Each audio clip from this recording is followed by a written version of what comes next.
স্কুলের সবার সামনে দাঁড়িয়ে সুন্দরী মেয়েকে প্রপোজ করার কথা ছিল লিন ইউয়ানের। 3 বছর ধরে সে মেয়েটার পেছনে ঘুরছে, কিন্তু পরের মুহূর্তেই লিন ইউয়ান ঘুরে দাঁড়িয়ে গেল। সোজা গিয়ে দাঁড়ালো ক্লাসের কোনায় চুপচাপ বসে থাকা মোটা মেয়েটার সামনে। লিউ ইয়ানরান, তুমি কি আমার সঙ্গে সম্পর্ক করবে? পুরো ক্লাস স্তব্ধ, কেউ হাসছে, কেউ ভিডিও করছে। লিন ইউয়ে মনে মনে ভাবলো এই নাটক নিশ্চয়ই তাকে জেলাসি করানোর জন্য, কিন্তু কেউ জানতো না লিন ইউয়ান আসলে পুনর্জন্ম নিয়ে ফিরেছে।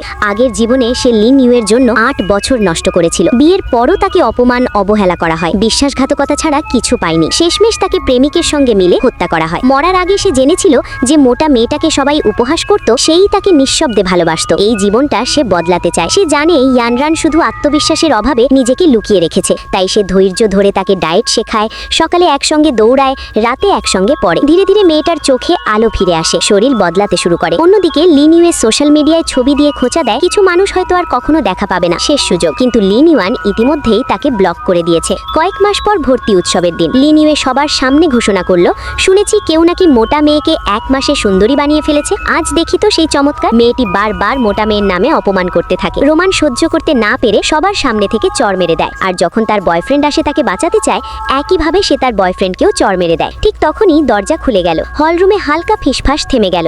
এক লম্বা, আত্মবিশ্বাসী, অপূর্ব সুন্দরী ভেতরে ঢুকলো। 200 কেজি ওজনের মোটা মেয়ে হয়ে উঠেছে 100 অপূর্ব সুন্দরী নারী। হলরুম আবার স্তব্ধ। লিন ইউয়ের মুখের রং ফ্যাকাশে। ভিডিওটির বাকি অংশ দেখতে চ্যানেলটি সাবস্ক্রাইব করুন।